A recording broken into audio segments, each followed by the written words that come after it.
What's up, guys? Welcome back into the channel. If you are new, thank you for stopping in today. Obviously, we are up in the shop yet again. We're going to be working on the Project 98. We're going to be focusing mostly on the interior stuff today. I was actually looking at doing a couple interior light upgrades. One being the cluster, and two being some, I'll say, aftermarket lights that I can flip on with a toggle switch if I'm going down the road. I contemplated wiring them into, I'll call it the dome light. When you open the door, all the lights come on. I contemplated wiring into that, but I didn't want that. I wanted something to where I could flip on if I needed the light when I was going down the road, and I can always shut them back off. So we're gonna actually be going over to the workbench, and I'm gonna be explaining exactly what we are working with today, and I'm gonna kind of show you inside the truck. Don't mind the mess inside the truck. It's been down for about a year and a half now, so there are a lot of parts on the inside that still need to go on. But let's go ahead and jump on over to the workbench, and I'm gonna explain exactly what we're working with. All right, guys, hopefully you can see everything all right. I'm gonna try and stay out of the light as much as I can. But what we are working with here in these two packages, I went on eBay and Amazon and started doing a little bit of research. I found these 3/4 inch, what I'll call chicken lights, some call like watermelon lights and stuff like that. But here's it closer out of the package. Hopefully this will autofocus for you and not on my finger. But it's just a little light here. It's got a little rubber grommet around it, and then obviously your power and your ground wire. Cool thing about these that I found is you can take the rubber grommet off like such. You can drill your hole, put your grommet in, run your wires through your hole. Well, there we go. And then push your light into it. So if you ever need to change it, I mean, it's fairly simple. You don't even have to change the whole grommet or anything. You can just pull the light out. So I'm going to show you kind of here on a test panel that I had. So I drilled my hole, and I did, obviously if you're working with anything plastic and it being as old as my truck is, you want to do a small pilot hole, and then I take what I call like a stepper bit. One of these, obviously this isn't the correct one because you can tell it's not the same size as the hole. You can buy these in various shapes and sizes at Harbor Freight. I went there and bought one. So all I did, guys, is obviously drilled my hole, and like I said, you can push this grommet in your hole like such, and then to do your wiring, all you're going to do is tuck your wires in and then push your light into your grommet. And I mean, that is it, guys. And then obviously you're going to have your ground wire and your power wire, and you're going to run those to obviously a power source and then a ground source. Like me, I did, which I'll show you here in a few minutes, I did 2 lights in the very back on each side. So I have 4 total lights in the back, and then where you have 2 on the kick panel next to the driver and passenger feet. And then I'm going to run those up to a toggle switch in the cab right by my cargo lamp, and then from there we'll do a power source all the way to the battery, and then a ground source. So I'll go ahead and jump on over to the truck and show you exactly where I have mine all hooked up, and then I'll try and get them to turn on. It's kind of a pain in the butt because I have to use a one of my batteries, like a DeWalt battery or a Milwaukee battery. That's what I'm using. So I have to kind of shove the wires in. I'm going to try and get them to stay so I can give you guys a quick little overview of it. But then I'm going to show you exactly how I wire in these lights, because I still have to do my kick panel on the driver's side. So let's go on and hop on to the inside of the truck. All right, guys, so I am in the back of the truck, and do not mind the mess. As you can tell, I finished this wiring job up last night, and I was just ready to go home.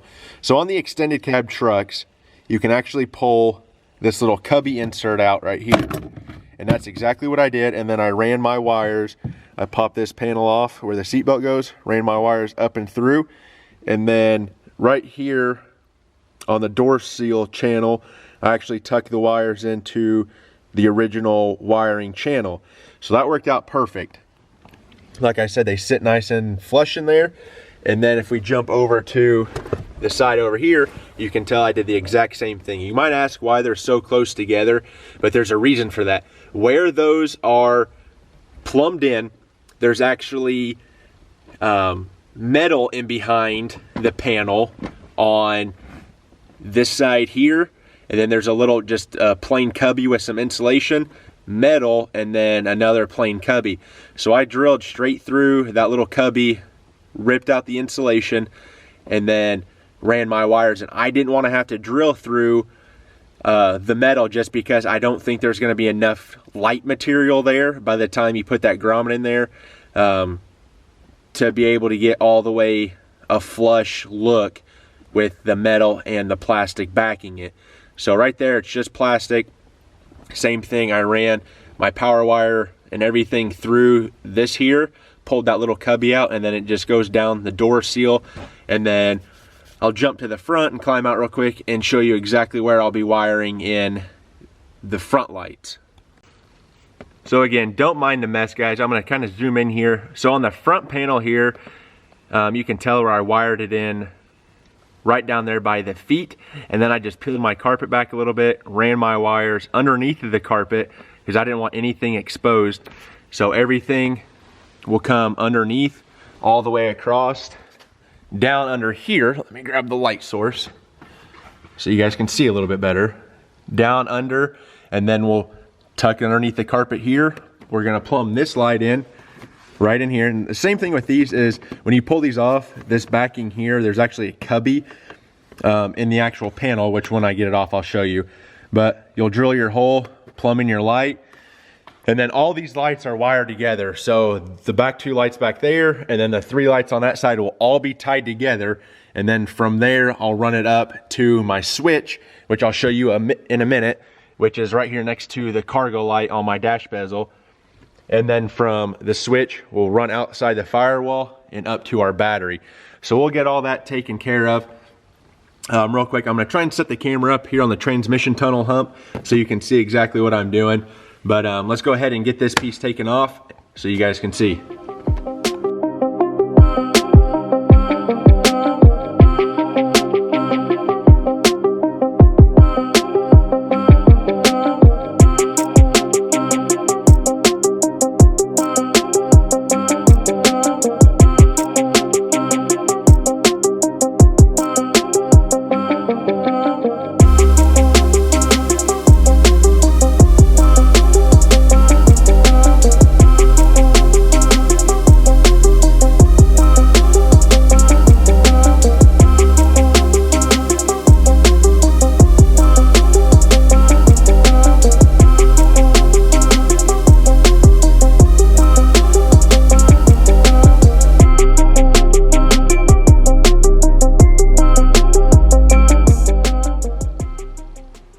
So hopefully you guys could see all that all right. I mean, it's fairly simple to do all this, and everything I'm doing, I am wrapping with wire loom, and then I am using heat shrink connectors, these little guys, so they're waterproof, and then they also are the heat shrinking ones.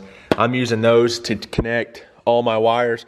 So when we connect these ones to this panel, and then when we run everything else, everything will be in the wire loom because I don't want to take a chance of anything getting pinched. I also wrapped it a couple of times in electrical tape, especially on these long strands, just to keep them nice and tight. Same thing with over there. But we're gonna go ahead and get this thing wired in. I'm gonna try and set the camera up as best as I can. My head might be in the way, so I do apologize. But here is that cubby I was talking about, this giant opening. So it's plenty nice. All I did is I'll run the wire down behind the carpet here. We'll poke it out this way as best as we can. And then everything will be hid underneath the carpet. And then I'm gonna try and probably run it back this direction somewhere, maybe up here, and then as close to where the switch is gonna be on the cluster. And as far as the cluster goes, like I said, it fit in perfect right behind the cargo lamp there. You can go to any part store and basically get these. I mean, they're, I think, $4, $4.99.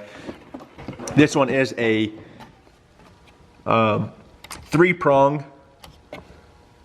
Well, if it'll focus, it's a 3-prong. It fit in there very nice. I was kind of concerned I was gonna have to cut this out and kind of jimmy rig something, but it fit in that little slot.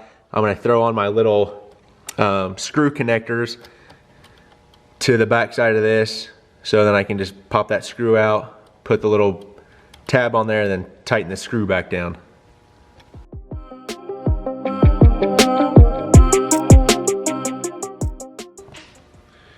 Alrighty guys, hopefully you could see from those time lapse that we got everything ran. When you were looking in the engine bay, I was actually running it through the firewall. I drilled a separate hole right above the main harness where it comes out. Ran everything through, have it wrapped in wire loom. As you can tell here, it's kind of frayed from me trying to stuff it through, but we have it mocked up. I ran red for hot, obviously, and black for negative, so when I go to hook them to the battery, the exact same way. We have everything on the inside. Just to note, guys, this would be a lot easier if I had an extra set of hands. So if you plan on doing this with your vehicle, I would reach out to a buddy, your dad, whoever, to help. But everything is hooked up. I'm gonna give you guys a quick little overview of the way I wired this up. So if you're looking at the pin here, let me zoom in for you guys a little bit. So on the very bottom prong, which is this one here where my finger's touching, we have the light power source. So this is the power that would go to the lights themselves. The middle prong here is our power source from the battery, and then the top prong is our negative source to the light and from the battery. So we got that all hooked up, and we flip off the light here. So now when we go to flip on our lights, we flip it on, they all come on in the rear, and then you flip it back to the middle and everything goes off. This is a two-way switch also, so if you wanted to wire it up backwards, you could flip it down and the lights would come on, but obviously I didn't do that. I wanted it to kind of replicate like a light switch, so when it goes up, you know that it's on, and then obviously when I push it down, it's in the middle. So now that that's all hooked up, kind of talk about the other upgrade, the cluster. I've seen a guy do this on YouTube, and I figured why not. So here is the new gauge panel cluster, and it looks really good once it's lit up. I probably won't get to that today, but I bought this. Obviously everything behind this is LEDs. My stepper motor for the RPM actually went out, so I had to replace it. It's not super difficult. If you guys want to see a video on how to do that, just let me know down in the comments. I have a spare cluster. I can show you how to replace everything. But we have everything. Obviously the needles and everything are off, but what I'm talking about is the overlay for the cluster panel. It's not a whole new cluster, it's just the overlay. So we have a prong here that will come out and go into our switch panel here, which I've kind of messed with this already.